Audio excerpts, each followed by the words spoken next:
법정에서 카말라 해리스가 정장을 입은 남자와 이야기를 나누고 있다. 해리스는 2004년 샌프란시스코에서 지방 검사를 맡고 있었습니다. 신용거래, 폴친, 샌프란시스코 크로니클 경유, 어소시에이티드 프레스 경유. 해리스의 가장 큰 강점과 가장 큰 약점은 모두 캘리포니아 검사로서의 배경에서 비롯됩니다. 그녀의 강점부터 시작해보겠습니다. 해리스는 지방 및 주 검사로 25년 이상을 보냈고 범죄 감소, 소비자 보호 등에 대한 훌륭한 기록을 쌓았습니다. 검사는 전투적인 환경에서 상대방보다 더 설득력 있는 주장을 함으로써 성공합니다. 따라서 해리스의 국가적 인물로서의 특징적인 순간이 비슷한 환경에서 발생한 것은 당연합니다. 상원에서 그녀는 도널드 트럼프의 대법원 후보자를 포함한 증인에 대한 날카로운 질문자로 명성을 얻었습니다. 2020년 대선 캠페인에서 그녀는 여론조사에서 부통령 마이크 펜스와의 토론에서 승리했습니다. 반면 4년 전 펜스는 힐러리 클린턴의 러닝메이트인 팀 케인을 이겼습니다. 트럼프와의 미래 토론에서 해리스는 바이든보다 훨씬 강력한 선택처럼 보이며 아마도 다른 잠재적 민주당 후보들보다 더 강력할 것입니다. 그녀가 로 대 웨이드 판결을 뒤집은 트럼프의 역할과 대통령직에 대한 불법적 접근에 대해 그를 맹렬히 비난하는 것을 상상하기 쉽습니다. 이런 비판은 그녀가 트럼프에 대항해 대선 캠페인을 벌이는데 핵심이 될 수 있습니다.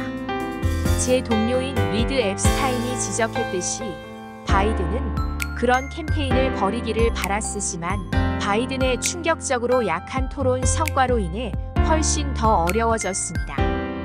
비전이라는 것. 영상. 카말라 해리스가 앉아있는 군중에게 연설하고 있습니다. 2019년 선거운동 중인 해리스. 신용거래. 브리터니 그리선 뉴욕타임즈. 해리스의 배경은 또한 국가 정치인으로서 그녀의 가장 큰 단점을 설명하는 데 도움이 됩니다. 그녀는 국가에 대한 자신의 비전을 제시하고 유권자들에게 자신의 삶을 어떻게 개선할 것인지 설명하는 데 반복적으로 어려움을 겪었습니다. 주지사나 의원으로서 명성을 얻은 정치인들은 수년 동안 그러한 메시지를 다듬습니다. 검찰은 그렇지 않습니다. 더 어틀랜틱의 작가이자 수개월간 해리스의 프로필을 작성했던 엘라이나 플롯 칼라브로는 최근 더 에즈러 클라인 쇼에서 매개 변수가 꽤 넓을 때 그녀는 의사소통 능력이 매우 형편없다고 말했다. 증거는 풍부합니다.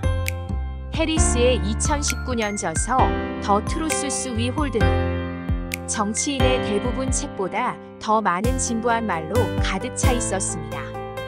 캠페인이 시작된 후 그녀는 때때로 자신의 정책, 특히 메디케어에 대해 설명하지 못하는 것처럼 보였고 여론조사 수치가 너무 약해서 아이오와 코커스 전에 탈락했습니다.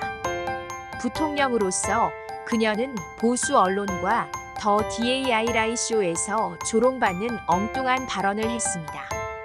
문제의 일부는 해리스가 대선을 결정하는 변동 유권자들을 이겨야 했던 적이 거의 없다는 것일 수 있습니다. 그녀는 민주당이 우세한 캘리포니아 출신입니다. 그녀의 유일한 상원 선거운동에서 공화당원은 총선에 진출하지 못했습니다. 해리스는 최종 라운드에서 다른 민주당원을 이겼습니다.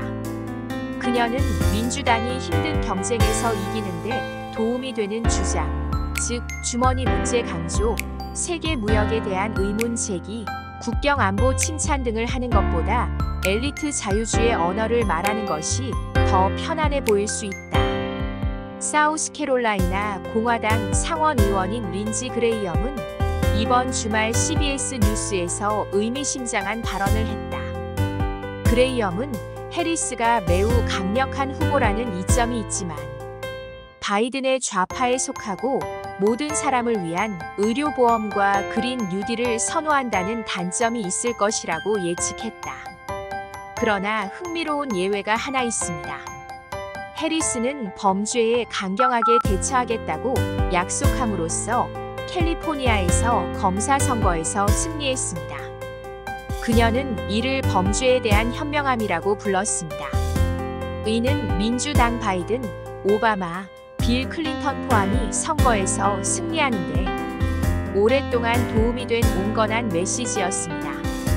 그녀가 비판자들이 주장하는 것보다 샌프란시스코 자유주의자가 아니라는 것을 유권자들에게 설득할 수 있다면 그녀는 더욱 강력한 대선 후보가 될 것입니다. 결론.